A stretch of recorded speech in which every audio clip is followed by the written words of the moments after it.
Gentlemen, welcome to the video. Welcome to the channel if it's your first time here. I'm out in the yard today practicing at 20 yards to keep my mid-season archery skills pretty sharp. But I want to talk to you today about the bow hunting site that I have settled on after about 7 years of taking bow hunting somewhat seriously. I have settled on the Spot Hogg Fast Eddy double pin.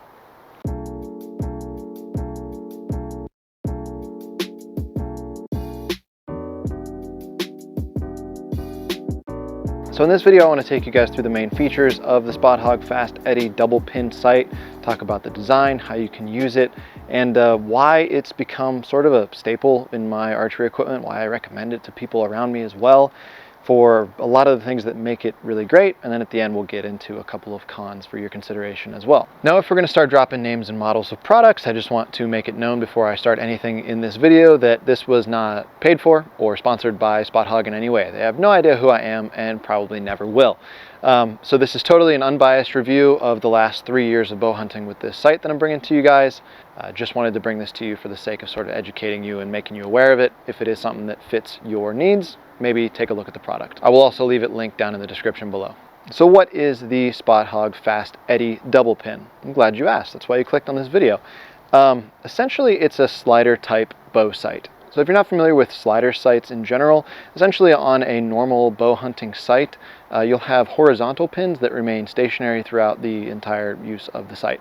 I actually have one, for example. I'm gonna go grab it. All right, just to do a little bit of comparison here, this is sort of your standard bow hunting sight. As you can see there, 4 stationary pins inside the sight housing, and those just stay in place to mark your 20 through 40 yard increments for your sight.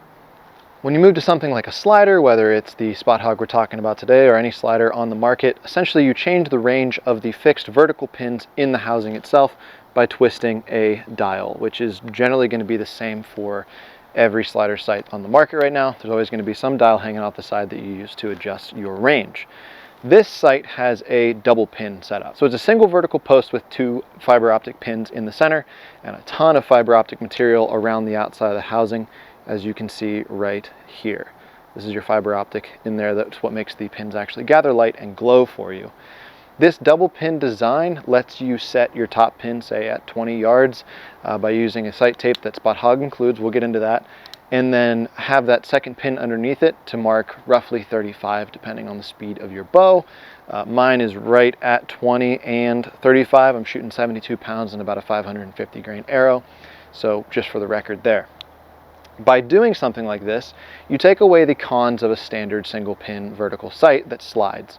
The con of that is if you have that dialed to 20 yards and something walks out to 35, 40 yards, you have to reach up, dial your sight to the exact range that deer is standing at, and then take your shot. With something like the double pin Fast Eddy, you can leave it in this configuration as I have it right here at 20 and 35, and I can ethically shoot anything from 15 out to 40.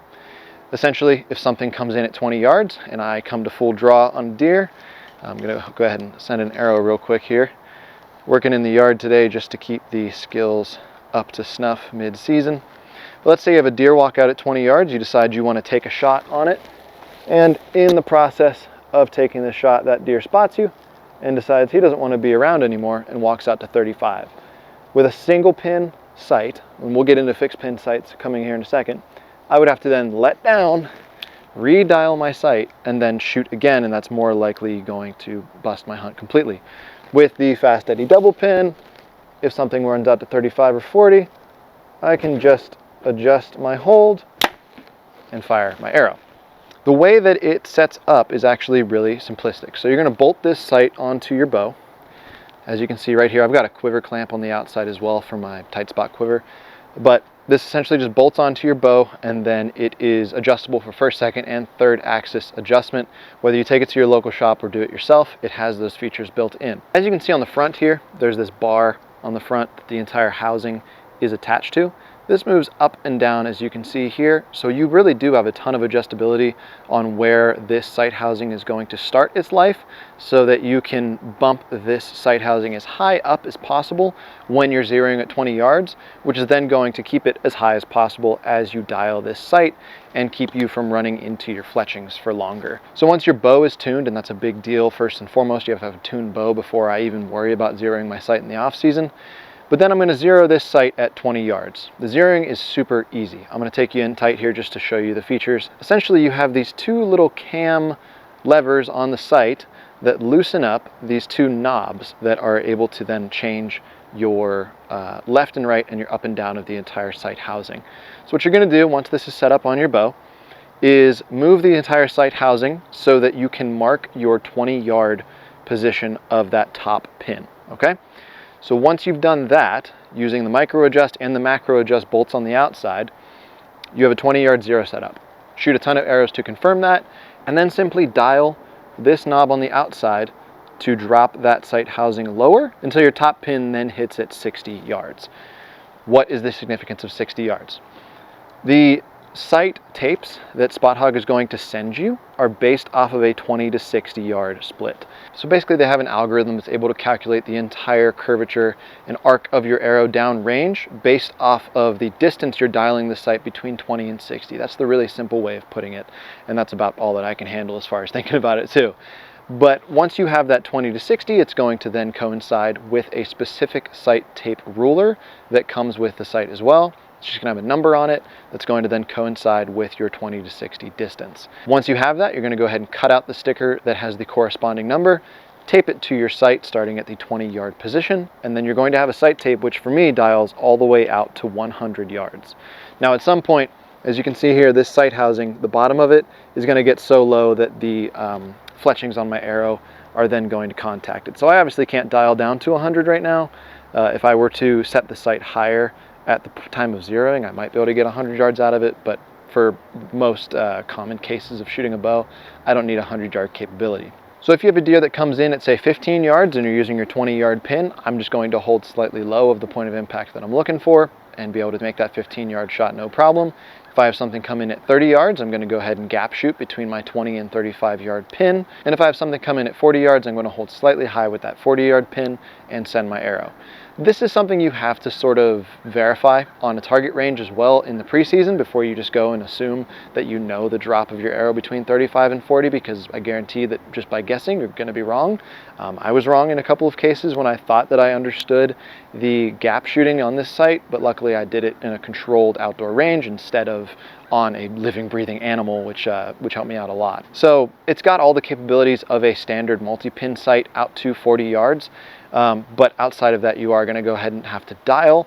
If a deer is outside of 40 yards, I'm basically going to assume that I'm going to be just fine to go ahead and dial my sight without blowing out my hunt. So I'm not too worried about that.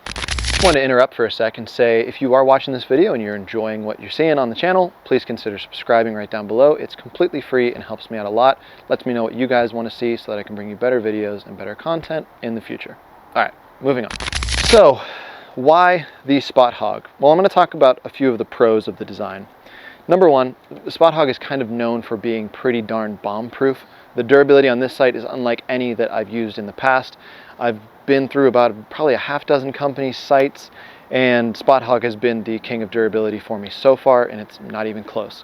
I've been running this sight for 3 years now, haven't been able to break it. Now that is mostly due to the full aluminum construction. I believe the only polymer that's even present on this sight is the little caps for the knobs to do your micro adjustments. Other than that, it's completely a full metal design, and a pretty chunky full metal design at that. So it's been absolutely bomb-proof. I've dropped it out of trees. Unfortunately, I dropped it out of a tree this year while I was out on a hunt, but I brought it back into the yard just like you see here, verified my 20 and 30 yard zero, and we were just fine. And it actually fell pretty much like this onto the site at the base of the tree and hit 0 limbs on the way down. So it reached the full velocity that it would reach from a 20-foot drop and held 0 just fine. Didn't bend or break anything on the site or the site housing. So the durability is awesome. As far as the precision of this sight, they do have different pin widths that you can go with. I went with the 0.019 pin size. It gathers a little bit more light than the 0.010, but is naturally going to obscure more of your target, making it a little bit less precise. If you are more of a target guy, first of all, there's probably better target sights on the market than this, but if you're more leaning towards being a target guy, I would go with the 0.10. If you're more leaning towards hunting, where you might have to shoot in low light or at twilight, legally of course, then you might want to go with a pin that gathers a little bit more light in the 0.019 size. The top of the sight housing is also threaded for a light, if that is something that you want to go with. I know they're not necessarily legal in some states, but you can thread in a little light to feed those fiber optics inside of the sight housing, which is going to let you illuminate your pins in low light situations. Speaking of gathering light, this extremely loud housing bracket right here, this bright orange circle, is adjustable, sort of. It comes with two different sizes and it just threads off of the main body housing, just like so.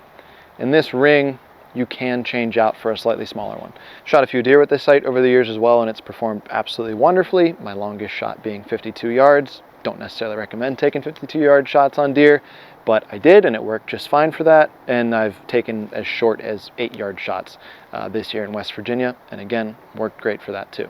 So with all these pros out of the way, what's the biggest con? You get all this durability, you get all this great machining, you get a really high precision sight, you get something that's going to last for a few bows. For me, probably, I'm just going to move this around to different bows as I switch out models in the future.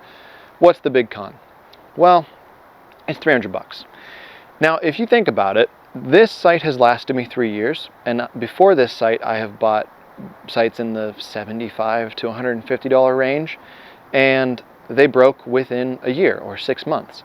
And having to buy and replace them if they weren't covered under a warranty has cost me money. I probably could have just bought the Fast Eddie in the first place and saved myself money, because I'm pretty darn confident that it's never gonna break. At least not from anything inside of the usual use of a bow hunting sight. So that's about gonna do it, guys. Pros and cons out of the way. Again, extremely durable, extremely versatile, a little bit on the pricey side. As far as the weight goes, it's about right in there with a normal weight sight. I had never found myself wishing that it was lighter or really noticing the weight. If you are extremely weight conscious, there are probably lighter sights on the market for you, but probably not more durable, lighter sights on the market for you. So with all that being said, I'm gonna go ahead and cut you guys loose. Thank you so much for watching. We'll see you in the next video. Bye, guys.